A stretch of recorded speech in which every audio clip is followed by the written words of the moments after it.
যারা বেশি সুন্দর হতে চান তাদের কাছে আমাদের একটা পরামর্শ, বেশি বেশি করে নামাজ পড়বেন, নামাজের আগে মন দিয়ে ওযু বানাবেন, বিশেষ করে ফজরের নামাজটা কন্টিনিউ করবেন।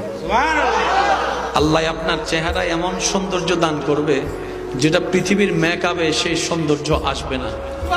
কিছু সৌন্দর্য চোখে লাগে, পয়েন্ট এই জায়গায়, কিছু সৌন্দর্য চোখকে আকর্ষিত করে, আবার কিছু সৌন্দর্য এমন আছে যেটা মানুষের দিলকে আকর্ষণ করে, দিলকে আকর্ষণ করে।